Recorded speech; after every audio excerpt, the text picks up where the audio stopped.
David Gillick. It's not every day I have an Olympian on the podcast. How are you doing, sir? Yeah, I'm an old Olympian, but once an Olympian, always an Oh, is Olympian. that it? You just carry that That's around just forever. carry it. Just try and milk it for as long as I can. That's the spirit. Great to have you on the podcast. Thanks a million for accepting the invite. I suppose for listeners, David did a talk for us at a client event towards the end of last year in the Midlands, and I've already given him the feedback, but he went down a treat. Everybody was buzzing after his session with us. So I said, look, I'd love to bring you onto the podcast. So thanks a million for accepting the No invite. problem. I was actually thinking of you the other. Was it today? I was reading an article popped up in the Wall Street Journal that Tom Brady has signed a 10-year contract with, I think, one of the broadcasters over there for 350 million for 10 years of doing his stuff on sports coverage. I was thinking of you. Oh, are you? Yeah. Well, it's not bad work if you can get it, is it? It's all right. I think I saw the same thing pop up on social media, Right. and again, like that would grab me because I suppose I've dabbled a little bit in that space, and like if you were to get a contract, first and foremost, will be fantastic. If you were to get a year one, you're doing well. If you got a 10-year one, Wow. um, but yeah, like I think the level the level that he is at, and obviously his pedigree, his background, and then obviously the market that he is in, America.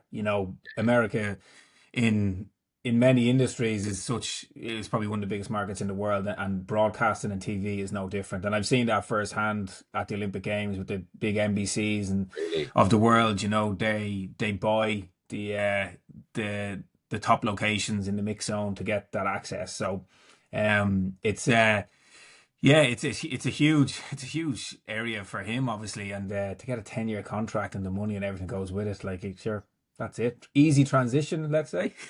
Easy transition is right. And actually, just to go back on that point that you mentioned, to buy good locations in the mix zone. So when we see you on telly interviewing rowers, for instance, coming off the water, trying to get some great quotes out of the lads or whatever, the location there you have to buy, and there's better, different prices. Yeah, yeah. So it all happens like first and foremost, the way any sports coverage works is you have to buy the broadcasting rights Sure. for that event. So the Olympics is no different. It's essentially owned by the Olympic broadcasting services, and then obviously like the various national broadcasters buy first and foremost the rights. That means that they can show that on their terrestrial TV.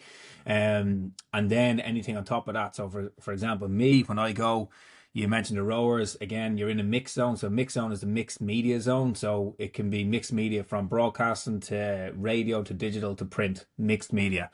The broadcasters always go first, because they'll pay more money. So that means then that they're closer to the action. So when a rower, whether it's like a track and field athlete, the exit point is through the mix zone.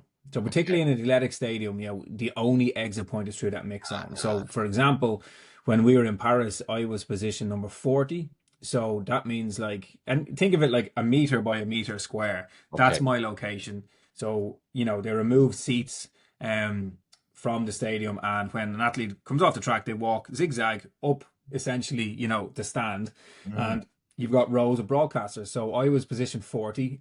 So that means there's 39 broadcasters ahead of me. And usually number one will be OBS, so that's Olympic Broadcasting Services. And what they will do is they will pretty much interview everybody. And then, for example, if let's say Ireland RT weren't there, OBS have an interview of potentially an Irish athlete, and then broadcasters in Ireland could buy that interview from OBS, or they buy the position to be there for the whole duration. So, like position number two would always be NBC or one of the big American broadcasters. So they pay more money. You get the first interview essentially from the athletes as they come off the track. So we were in position 40. So 39 people ahead of me. So by the time a lot of people got to me, they were like, I'm not talking to you. Who are you? Where are you from?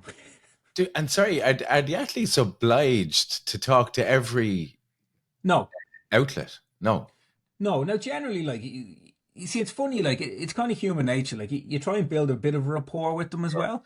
I suppose the beauty that I have is I've gone through the mix zone. So I kind of know, like, by the time they get up to, like, my row, they don't want to be there too long. So keep it short, and build that rapport. So the next time they come through, they might recognize and go, oh yeah, he was all right last time. He didn't keep me too long, or he's not keeping me there for 5 or 6 minutes. So short and sharp, get them in, and also understand like round number one, they might be a little bit more relaxed. They might talk to you. Semi final could be game face now. They may not say. But to answer your question, they're under no obligation to talk to anyone in mix zone. Sometimes they might come off and talk to their national broadcaster and then just blank everybody else. But pretty much in Paris, I managed to get I think I got like an awful lot of Olympic champions, an awful lot of medal winners. The only person that didn't talk to me was Sydney McLaughlin-Lavron, who won the women's 400-meter hurdles. She literally did NBC and then didn't speak to anyone, ran straight through the mix zone. So, it wasn't because of me. Despite your good luck, she didn't stop by, Dave. It must be quite a buzz, not quite as much as running on the track, I guess, right? But it must be quite a buzz when you're there and you're trying to get somebody and you get them on to talk to you or not. There's a bit of tension in that, I would imagine. Oh, you're there to do a job, right? And to get these interviews. And if you don't get them, you probably feel disappointed, or maybe you hear about it. Yeah, like the way it kind of works is you're there, obviously I was there with RT. So first and foremost, you get the Irish athletes. Now, what would have happened in the past that we might have only booked that position for an Irish race, let's say, when there's an Irish athlete competing. Yeah. But what we've kind of done since is, and particularly, and really shown in Paris where we were there for the whole duration. So, obviously my priority is, okay, when are the Irish competing? But also one thing that I want to do is just try and get as many interviews from the stars that I could, because we will use that and it'll go out and people at home might be watching the men's 100-meter final or the women's 100-meter final, and there may not be an Irish athlete competing, but yet it's still going out and it's been commentated on by Irish commentators. So why not try and get an interview of that individual or whoever wins or whatever, and get an insight into the race? When I was growing up, you had to flick the BBC to get that. Okay. So my kind of mindset was, I'm there. I'm here anyway. So why not just throw the mic out and let's see if people will talk to us? And they did, and I think that really kind of brought the whole production of it all and brought it into people's homes. And one of the, it's always the women's or the men's 100-meter. Like that's the one that people got. Who's the fastest woman in the world? Who's the fastest man in the world? And I managed to get and now I meant I had to hang around probably a good hour after the race in that position to try and get Noah Lyles. Remember, everybody wanted a piece of him, but we got him, and he, like typical American, I went in for the question.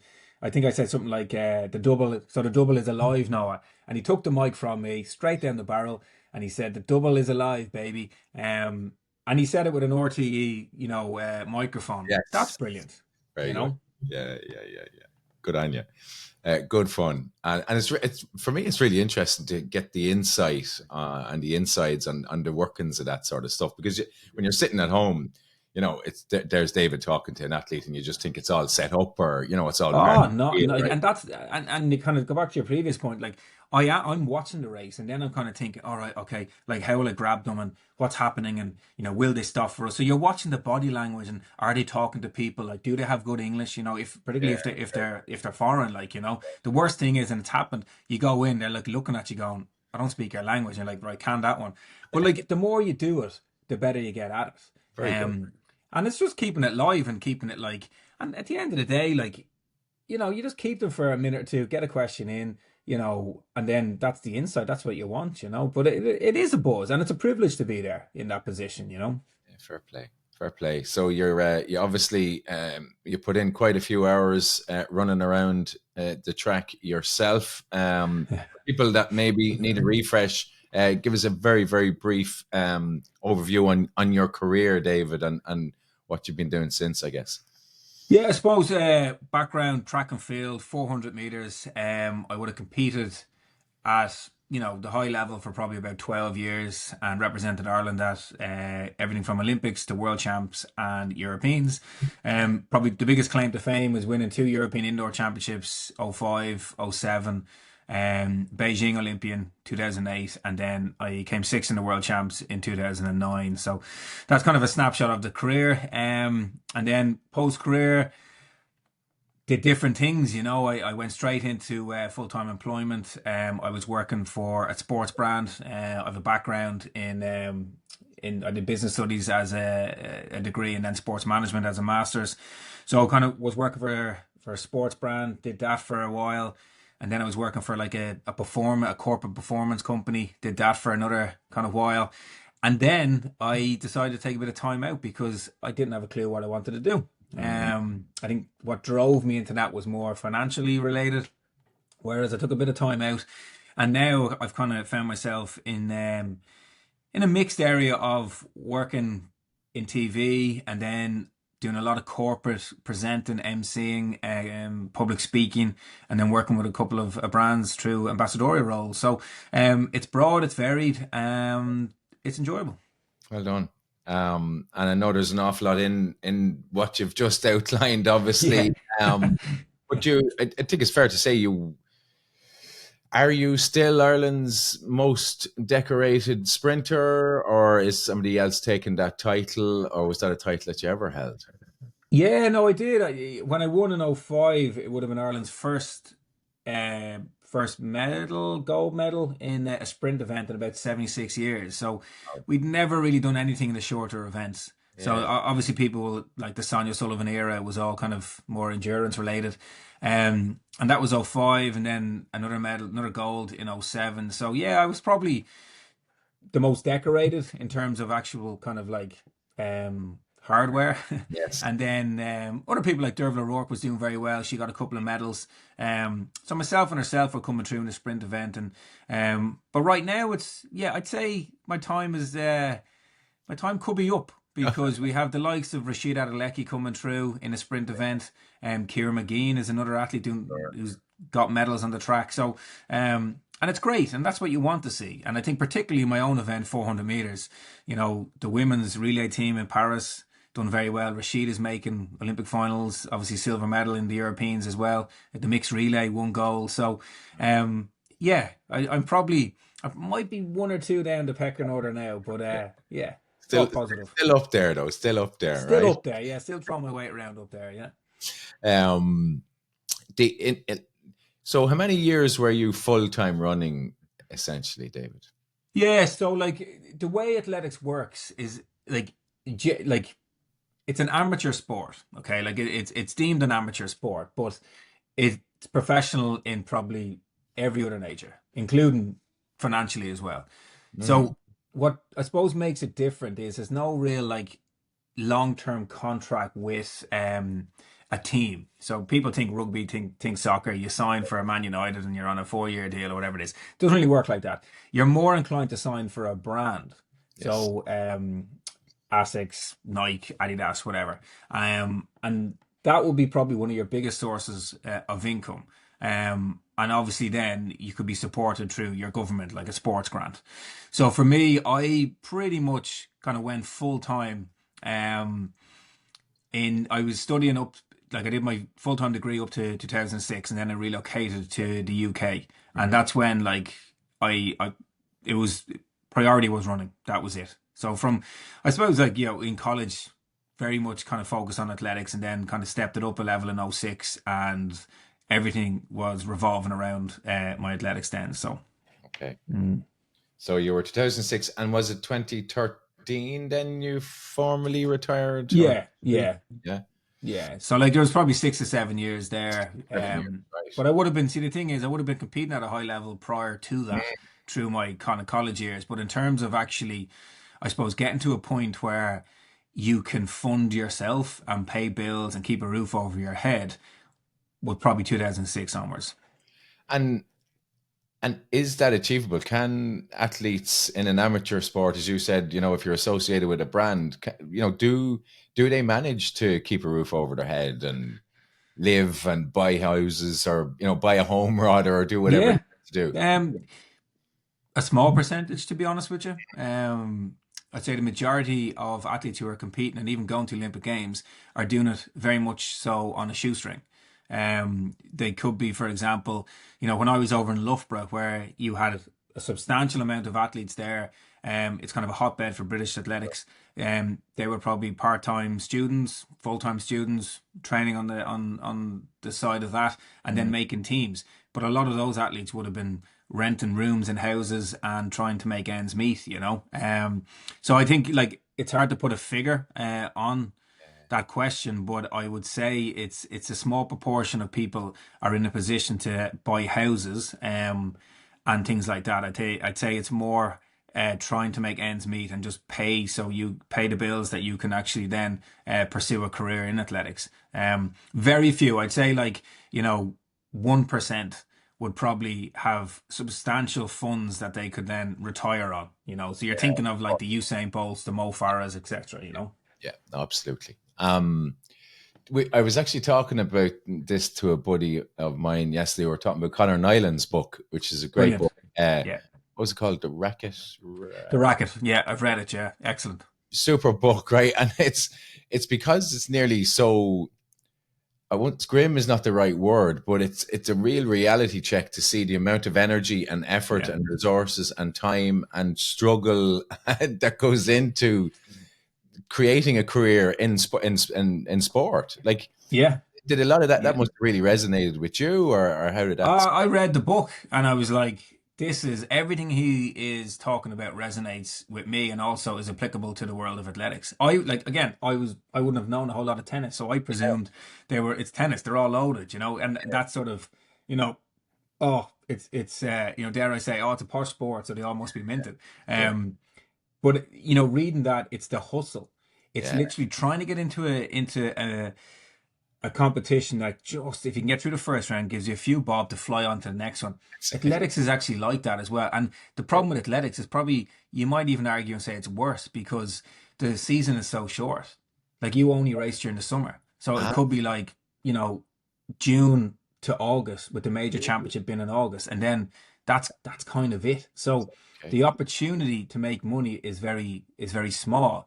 And it's the hustle of even trying to run fast enough to get into the good races, which would be like the Diamond Leagues now. You know, that's where there is, you know, relatively okay paydays if you can get into a race, you know, and like, even if you came in a sprint event, you came last, you might get $1,000, you know, but you'll have your accommodation, your flights covered, you know. So if you could get 2 of those races in a week, let's say, and do okay, you know, and a lot of the Americans in particular would look at that as, you know, if you're an American athlete who's not, say, making the team for Olympics or World Champs, because if you do, you're at a really high level and you're probably on a decent contract with a sports brand. But if you're not really at that level, you will come to Europe and you will just dash for cash. You will go everywhere you can to try and just get a few bob, you know? Yeah. So the hustle was what strikes you from Conor's book. Yeah. Everything, you know, and like, and the thing about like when I was coming through as well, like, you know, I suppose I started a little bit later in athletics. I was 19 when I gave up the GAA, so I didn't really have kind of any kind of junior pedigree. I wasn't making any kind of junior teams, so you're a bit unknown. So like even when I got my break in 2005, I won a Europeans. I kind of thought like everything's going to change now. You know, money's going to come in and blah blah blah. Like I remember I was on the Late Late Show, and my mates were like, "Gillick, you've made it. You're on the Late Late." You know, and you don't even get paid. You know, it's like but I kind of thought like, okay, I'll get a contract, you know, I'll get it. I didn't. I got no contract after '05. It wasn't until 2007, and even at that, I was on 1 year deals, so 1 year rolling contract. So I had to perform, and it wasn't until I came sixth in the world in '09 did I get a multi-year contract. Wow. So the level you have to get to, like top 8 in the world, in order to get something that's going to give you a bit of security over the next couple of years. And so it must have been daunting then when you get to 2013, and I suppose financially as well as emotionally and purpose, you know, to go from, right, okay, this is what I've been doing. Yeah, I have a degree that I did, you know, a few years ago, but don't ask me about it. I can't remember. It must have felt like a bit of a cliff, for want of a better word. Like, and it wasn't even like 2013 in whatever it was, May of that year when I actually decided to retire. But go back like even 2 to 3 seasons before that, I hadn't raced because I was injured. So, 2012, 2011, I got injured. 2012, I had a recurrence, so I missed the London Olympics. And now I was cut from funding because I hadn't performed. So I lost my gear contract. I lost my government funding. I wasn't making any money from the sport because I wasn't even racing. So Wow. suddenly, like, it was now really costing me money. I was dipping into anything that I'd made, saving, stuff like that, to go to Australia, to give it another lash down Australia. And Australia's really expensive. And Yes. I was like 29 pushing 30. So even your mindset is kind of going like, "Fuck, like this is costing me money now. Like, like how long can I do this for?" And, you're beginning to kind of like, you're like, even your friends and your mates and all that, they're moving on with their lives a little bit now. You're hitting that age where other people are retiring. Other people are having these conversations like, well, I'm not really making, this isn't really going anywhere. I might as well just move on with the rest of my life. So that was the hard part, where you're beginning to go, well, what am I going to do? Like, what am I going to do the rest of my life? Like, job, house, where am I going to live? Um, all of these things kind of really flood your brain, and financially, yeah, it puts a lot of stress, a lot of anxiety on you. Like, And so you spoke really, really powerfully about that journey, the transition from, I won't say stardom, but having a large profile and maybe your identity wrapped up in that, and yeah. sense of purpose. And can you talk to us a little bit about that transition and how that went ultimately? Yeah, well, it didn't go well, to be brutally honest with you. Like, I had a couple of years of injuries, and then I said I'd give it another go. My wife, well, girlfriend at the time, Charlotte, she came down with me to Australia, and we'd done long distance for a couple of years. So we kind of like, look, let's have an experience. Let's go down here. There's a good group. It's in Canberra, Aussie Institute of Sport. I can train there. I got myself back into good shape. Bang, got badly injured, right? Tore the Achilles, and that was it. So now you're kind of like really struggling, mentally, physically. And then those thoughts began to come in. Like, I'm nearly 30 now. Like, can I ever get back to where I wanted to get to make money? It was just a lot of pressure. So I retired. And like, I say it so flippantly because at the time I thought, you know what, that's it. I've had enough of this. You know what I mean? I want to move on. I think I'm ready. And the harsh reality is that suddenly you kind of, you're so far removed very quickly from the people that were in your environment for the last number of years, from coaches to training partners, to having the plan about, okay, well, what's the goal for this year? It could be Worlds, Europeans, then you're on an Olympic cycle. You're always working towards something. And then when that's all gone, that's when I really struggled. And I really struggled then when I came back to Dublin because, you know, not only is my career over, but I'm essentially in a new environment. I've come back, and like, I'm gone nearly like whatever it was, like 6, 7 years. And like, people move on, people have different things, different interests, and that was all a bit strange. And like, even like from an ego, like, we all have an ego.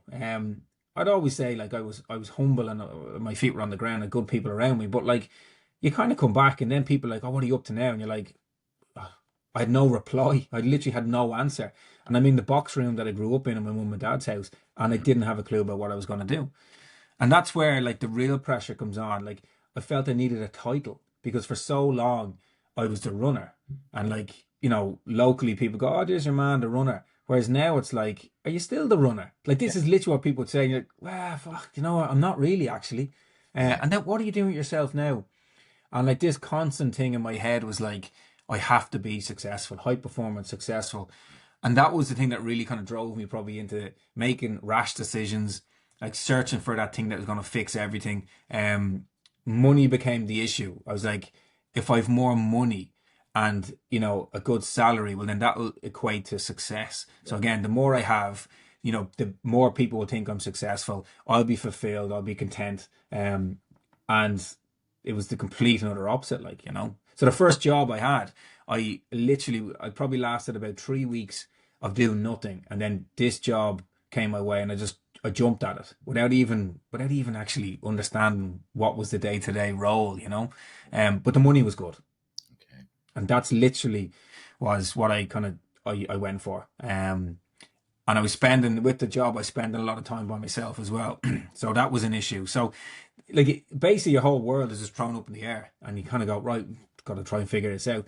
But again, like being male as well, I wasn't talking about it. Like, you know, I'd put the mask on, and if I was around friends or family, you know, you'd have an answer. Oh, I'm going to do this and I'm going to do that. Because I think coming from sport, it's faster, fitter, stronger, you know, the alpha male. If I had a level of success in sport, well, then the next phase of my life had to be, you know, at least that level or else more. And that was kind of that internal voice, you know. And so you found yourself in that job, and then you moved on from that, and ultimately, Yeah, right? I kind of jumped, like, again, did that for about a year and realized, no, I want something different, jumped into something else. Um, and again, like, it was more of a performance role in that. So you're up and you're Yes. talking, and, you Yeah. know, you're in the corporate world and you're giving it all this and giving it all that. Whereas internally, I wasn't dealing with things. So it's easy to get up in front of people and go, yeah, well, you know, I had a successful sport and career, and now I did this and here's what I did. But in my reality, my real life, I was falling backwards, you Okay. know. And it was just this constant argument, like, of, you know, living in this fancy world of giving all this advice, and then the reality was I was doing the opposite, and I couldn't, like, I wasn't sleeping, I couldn't get out of bed, I was tired, I broke out in psoriasis, I wasn't eating, I wasn't exercising, and mentally, like, I was beginning to kind of just fall down that kind of pit hole of depression, but again, wasn't talking about it. Yeah. Very fixated on money again. So, Mm. and like, I was getting the odd opportunity kind of off the back of the running. And I did Celebrity MasterChef in this time as well, which was quite crazy, because then that was giving me a bit of profile, and then there was a few opportunities. And I can remember, like, just literally doing everything. Like Monday to Sunday, the weekends, there'd be a few gigs on here, there, and everywhere. Will you do this, David? Turn up with this? Yeah, I'll do that. I'll do that. I would do everything, and I did that for like a good, like, year and a half, because I Okay. wouldn't stop. I wouldn't allow myself to stop, because when I stopped, that's when I'd really fall apart. So I was just like, yes, yes, I'll do that, do that. The reality was, Paddy, I was searching for something. I Yeah. was searching for something that was going to fix everything, and couldn't find it. And how did you navigate your way then to find, was it peace or clarity, and the stuff that you did want to be doing? Yeah, like, see, it's a good question, because I probably didn't know what I wanted to do. Yeah. I wasn't allowing myself. It was all like go, Go. go, go. Yeah. I got caught up in this world of, like, high performance. You know what I mean? Oh, sleeping is bad. You know, like, remember the book, like, you know, you have to, it's 4 hours. All you Oh, need is 4 hours in bed, and then you're up and you're chomping at the bit. I got caught up in that sort of mindset where, you know, the mediocre, don't ever think about that. You know, the mundane, no, no, no, no. And this was the sort of stuff I was gorging on in books, and I was gorging on social media. yeah. And then I was like, well, if I want to be successful, that's what I have to do. Sure. So I ran myself ragged, Mm. and I just wouldn't stop. And then eventually I kind of began to realize, like, this is not good. Like, you know, I'm not in a good place. Like, mental health just completely deteriorated, and then, like, I started getting panic attacks, because I dreaded the week, I dreaded Monday. And then the big catalyst was, like, I didn't talk to anyone for about 3 years. You know, Right. again, like, didn't show it. You're talking to Charlotte even at the Not time. really, like, you know, like, the reality was, like, she would see the true me, you know, she would Mm. see that I was struggling, but, like, you know, you'd have, like, she might say, David, you need to talk to someone, and then we'd have a row, you Yeah. know, and then I'd storm out of the house, and that was just the way things were going. And Mm. it wasn't until she was pregnant. We got married in 2014, and then pregnant on baby number one, Oscar, and even within that, like, you know, I was thinking, like, bit of pressure, you know. You're like, okay, now fucking gonna be a dad, blah blah blah blah. But there was one particular day where it was a Sunday, and I had a panic attack, and, like, I just mean, like, the whole world just descended on me, the walls caved in, and I remember, like, she was in tears, like, heavily pregnant, and I'll always remember that moment, because suddenly it made me realize, it made me almost be present for the first time in a couple of years, like, literally. I'm present and I can see what's going on. And then the realization of, like, how am I going to be a good husband, a good dad, if Mm. I'm not looking after myself? And that was the catalyst for literally change, in terms of actually having a conversation with someone, you know. And that was probably day number one. From then I started going to counseling, and this was 2016. I packed in the job, because I realized this is pointless. You know, I'm not happy what I'm doing. So why am I flogging myself to death and I'm not happy? And I remember one guy said to me kind of probably a year before, he was like, I was negotiating like kind of money basically, essentially. And he said, how much do you need, David? And I remember kind of like looking at him going, what a stupid question. I want as much as I can get. Like, and it wasn't until later on that I realized like that's like how much do I actually need? How much like we can all have more and we could but it all comes down to you and your personality. If I want a fancy car or I'm out every night having meals and all that, well then I need a lot of money. I don't do that. And I couldn't give a shit about a fancy car. So the reality was like, okay, well how much do I need? And at that moment I had enough just to tie myself over for, a couple of months and I was just like, right, I'm gonna take time out and just get my head around the end of a career. And that's when through counseling I began to realize like I was struggling with my identity. Who was I? What was my purpose? What was my role in this world? And I know that's a mad question, but that's the stuff that was going through my head. And what do I want to do? And it took time. So that was like 2016. 3 years after I retired, did I actually start talking about, everything that had gone on, and everything that was going on in my head. Mm. It's I think it's a fascinating story, but I also think it's probably something that an awful lot of us experience at some point in life, whether it's retiring out of a job or it's even a particular career or it's grief or whatever it is. I think most people would say, great idea. It's absolutely the right thing to do is to get counseling. And maybe that's something that I should do. But I think taking the step to actually looking for somebody to actually talk to and making that appointment, I think is where an awful lot of people will fall down. Yeah, no, you're absolutely right. And I was the same. Like I had tried to go to counseling beforehand solely because my mum was like, you need to go and talk to someone. Right. And then, right, I'll go and I'll tick the box. And I remember I went to one person and she kind of gave me homework to do, like literally a couple of pages. I walked out and I was like, I'm not going back to that. Yeah, okay. I'm not like, I just knew. And you say what you want. I just wasn't willing. I hadn't accepted where I was at. And I just was like, this is a load of BS. Yeah. And then another year would have went on. And it was only until I was actually at a corporate event and I was sitting in the audience and this guy got up and spoke. And I remember kind of thinking, flipping hell, like everything he's talking about resonates. I knew him. He was a couple of years older than me, went to England playing football, had to retire at a young age. And I never knew anything. I never knew this was going on in his world. Sure. And it wasn't until he said it, I was like, geez, that's me. And he was the person that I reached out to originally. And we had a conversation. And then he said to me, look, he was going through counsel and he said it's a really good thing.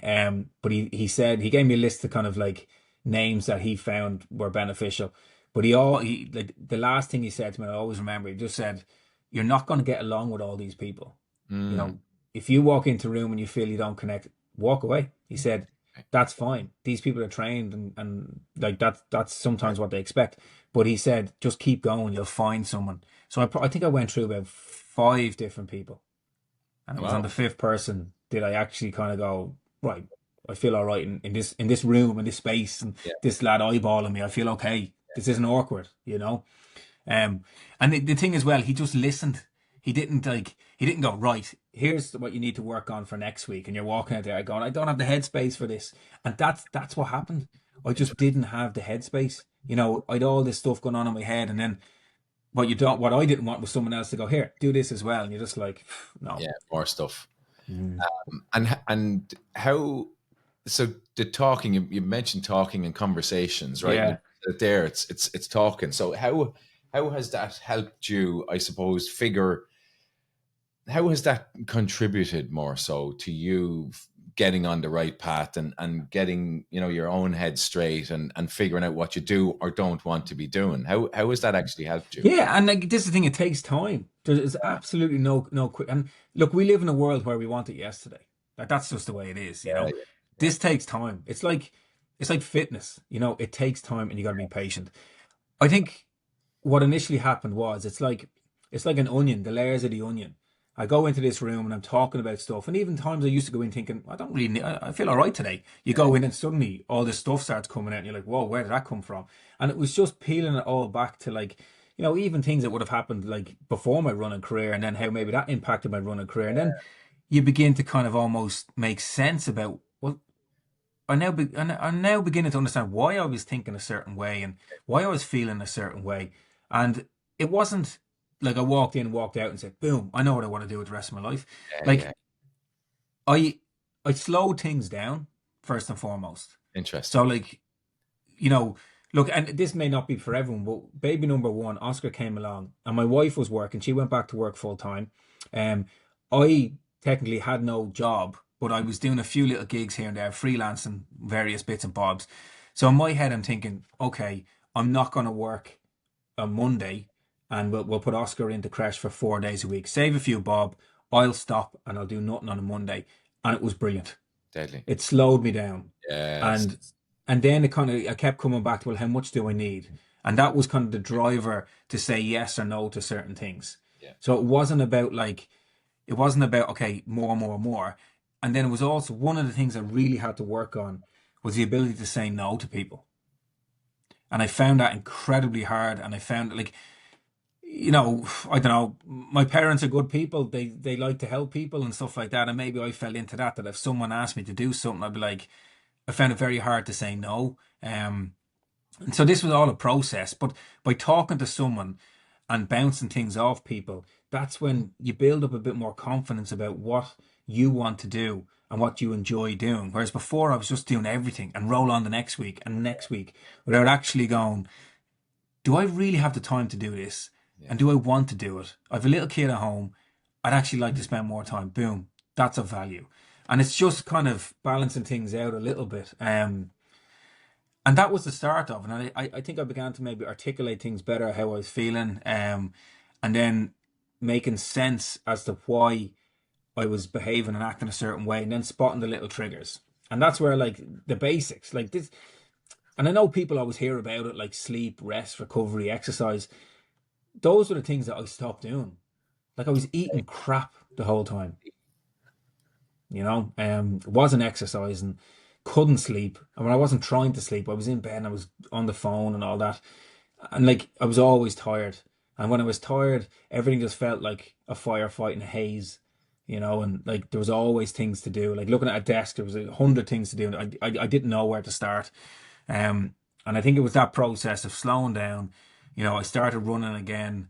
I made a conscious effort to eat better.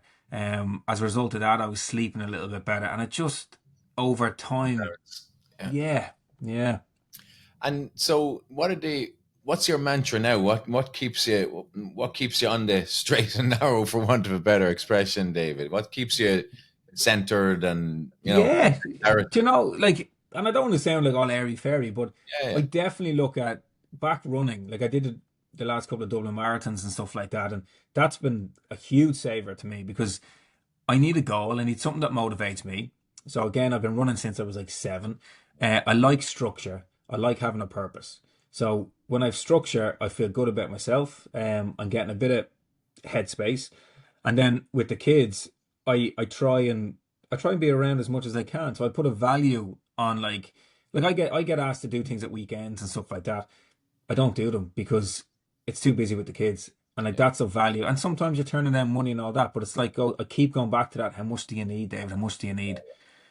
So combination of those kind of simple things and just a bit of balance. I also have people now that I kind of use as like, so I've always had a coach. I've always had someone in my corner.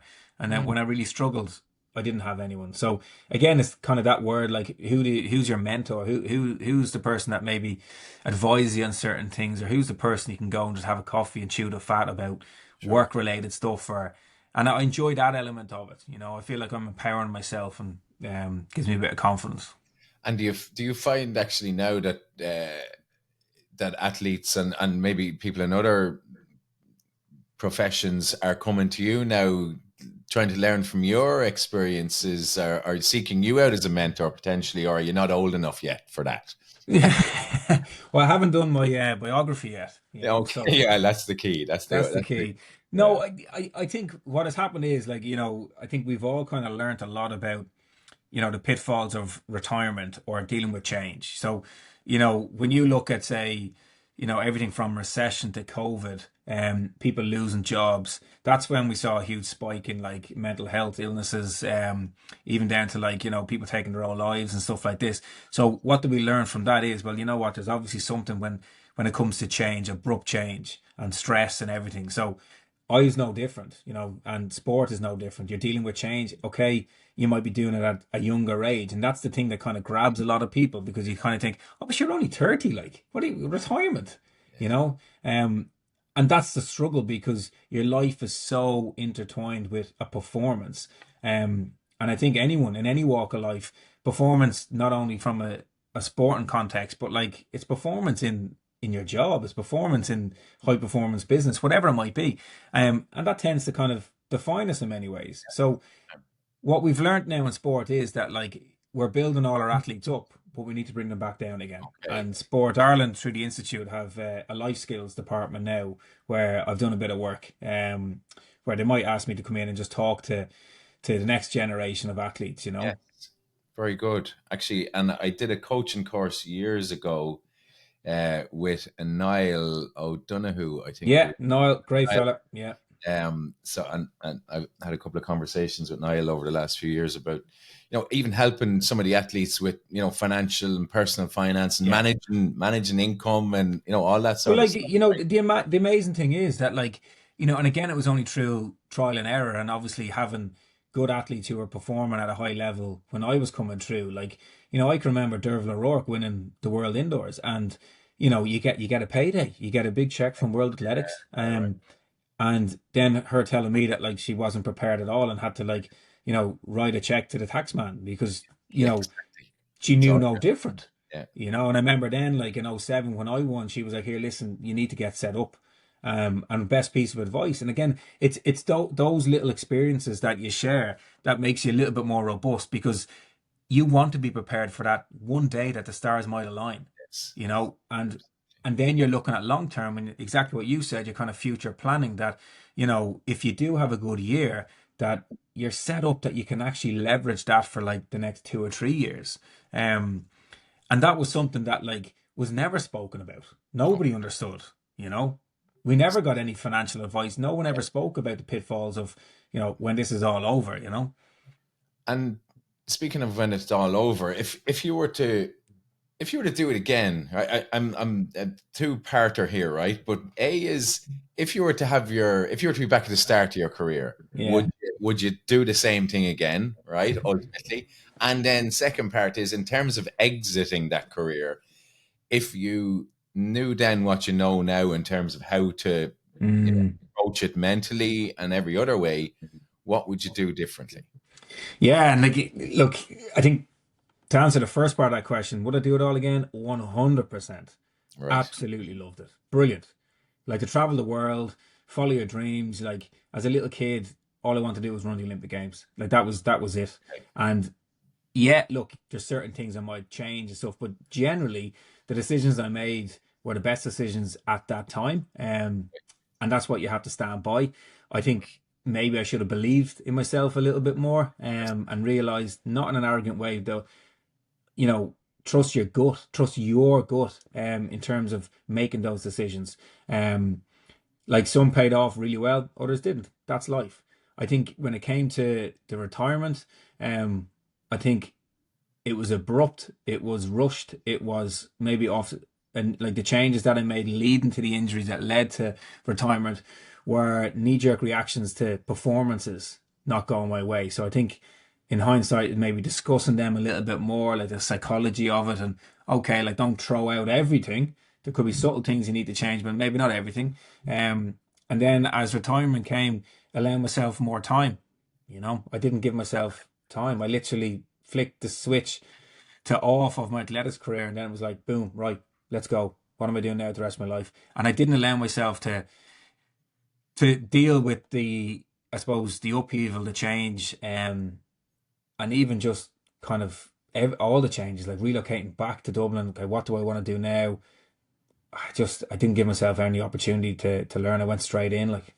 And it's probably difficult for people to give themselves time, and I see it with people who are maybe leaving one job and maybe moving to another, or retiring from a certain role, maybe setting up something themselves, for argument's sake, right? Yeah. Consultancy, whatever it might be.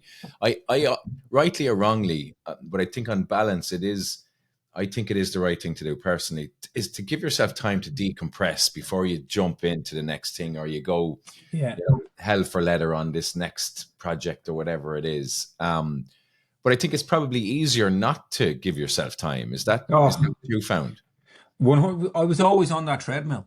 This is the thing. Like my personality was always get up today, working on what's going to happen 8 months down the line. That's just momentum, and that's just the way I live my life. And I loved it because you're always gearing towards a championship or a performance. So, Yeah, like, that's where like the environment changed, but like my mindset was still more and more and more. And I probably struggled with, I didn't have any kind of clarity about, okay, well, what's the next thing I'm going to work on the next part of my life? And the other thing I really noticed, like, and probably in hindsight looking back, was like everything that made me feel good about myself came from just one area of my life. yes. I Okay. didn't have, like, there was no, it wasn't holistic in terms of my own kind of self-worth and confidence. It was all geared around my job. And like all my eggs were in that basket. So when that broke, that's when I really struggled. And I think I see that a lot with people now where we're so maybe defined by our job, and that gives us everything, financial well-being, security, like, makes us feel good about ourselves. But like, what about all the other things? And I always remember a lad talking to me about this emotional tank, like, how do you fill your emotional tank? And I remember kind of looking at him, what are you talking about? He's like, where do you go to feel good about yourself? Is it a run? Is it like, helping people, vulnerable people, whatever, volunteering? And like, that's when I remember thinking, fuck, I don't do any of that. Yeah, yeah. Like it's all in. It's all in. I need a performance. I need to find point one of a second here. Come on, like. Output. Yeah, yeah. Yeah. Brilliant. Um, so a couple of questions then, just in closing, David. Where if somebody's listening to this and there's parts of it are resonating about what you're talking about, and maybe speaking to other people or counselling or depression, where I know there's lots of resources out there, but in practical terms, where should people start in finding somebody to talk to? You had a guy that gave you a few names, Yeah. and away you went. Like, where do people start? Yeah. And look, this is a really hard one, and it's a very individual thing as well.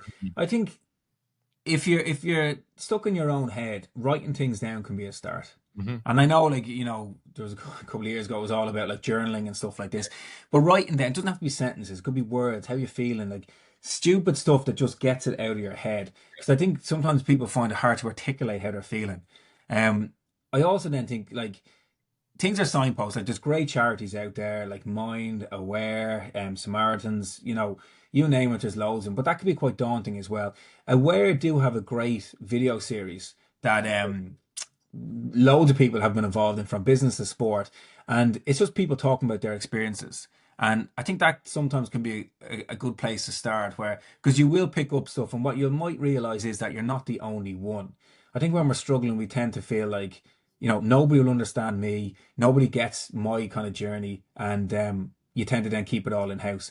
So I think kind of maybe just watching things, listening to people, and then it's kind of like, a lot of these websites and charities will kind of signpost to where things, people and services are available. Again, if you're listening to this and you're working in a company, they might have an EAP program, an employee assistance program, which nowadays includes psychology, counseling, and it could be for you, it could be for your whole family, and there could be a lot of sessions in that are actually covered. Because again, money can be a blocker for people as well. It's not the cheapest service either. Like, so do check out what is available for you, and what is covered. And then the hardest part, like anything, is actually just booking yourself in. But be prepared. Like, these people are trained. Like, if you go in and you kind of go, I'm not really feeling this, express that. There's absolutely, they're not going to take it personally. They're very much trained for that. They understand human nature. You've got to connect with someone. And the best thing to do is be open and honest. And they might actually turn around to you and go, well, here's a list of other people. Because that's exactly what happened to me. Like I went to people who were very skilled, the best of the best, but I didn't connect with them. Sure. So I think that might be a few things there. And I also think if there's people listening to this that know of somebody that is struggling or maybe, not been themselves of late, you don't have to tell them what to do. Sometimes it's just listening. And in my experience, the hardest thing I found was that people just weren't listening to me. They wanted to tell me what to do. Go to this person or read this article, and you're pulling your hair out going, shut up. I just want you to hear me, So I think that's probably a good way. That's really powerful advice for us to listen to. David, final question, and I guess for me is you want to know where do I hide all my millions? Is it? Where do you hide your millions, Mr. Gillick? You want to see my mattress? Holy smokes! Yes, touching the ceiling. No doubt. Your book recommendation. So I ask everybody that comes on, I ask them for not necessarily a book recommendation, but to tell us about a book that really resonates with them or that they've read recently that stood out for them. So what would be your recommendation, sir? Yeah, there's a few there. I think Conan Doyle's book, The Racket, is very good. I read that there over Christmas and stuff. And that resonated an awful lot because it's very similar to the world of athletics. And it gives great insights into the hustle and, the fact that you've got to grind it out in order to make a few bob and get to a really high level and to make a living. So that was a really good book. Again, books that I got a lot out of over the years. The Open, Andre Agassi's autobiography is fascinating read. Just really, really honest. Richie Sadler's book. I can't remember the title of it. That was a great book. And again, you can see a lot of these are kind of sports related, but that's my interest, that was good.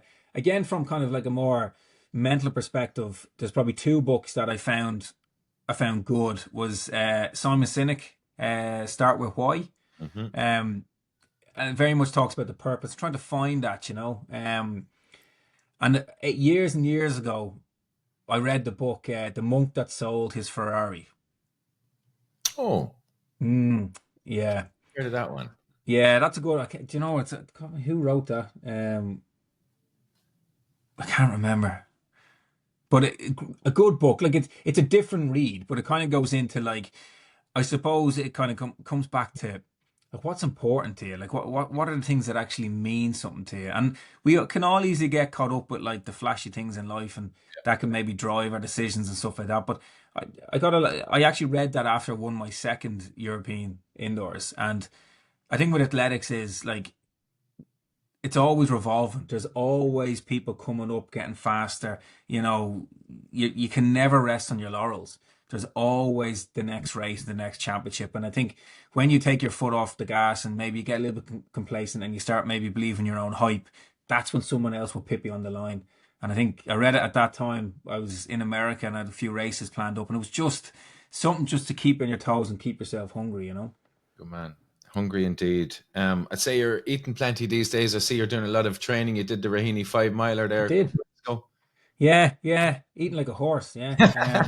Probably not eating enough now, Paddy, to be honest with you, But no, I like running, and I like having. And this is the thing. People the misconception is that you must be really motivated and stuff like that. I struggle with motivation. I need something. I need a race. I need something that will actually give me a bit of a target. So. Sorry, say that again. How did you get on in the Raheny 5 Yeah, not bad actually. Yeah. I came in. I was a second quicker than what I did last year, so I think it was about 29:30. Nice. So it wasn't bad. I've lacked a bit of consistency over Christmas, and I had the flu and all that sort of crack. So just getting back into the swing of things, Do you get? You did tell a story about doing a park run, and I think people had high expectations for you, but yeah. I mean, I'll never forget that.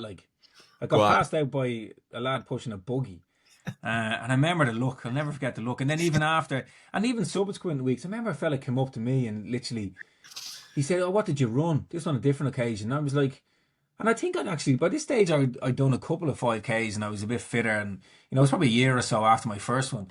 And I think I was about, I don't know, like sub 20, 19 something. Yeah. And I remember he literally gobsmacked, took a step back and was like, "Really? God, I thought you'd be running 16 minutes." And then, like, you're just going, "Oh, nice one."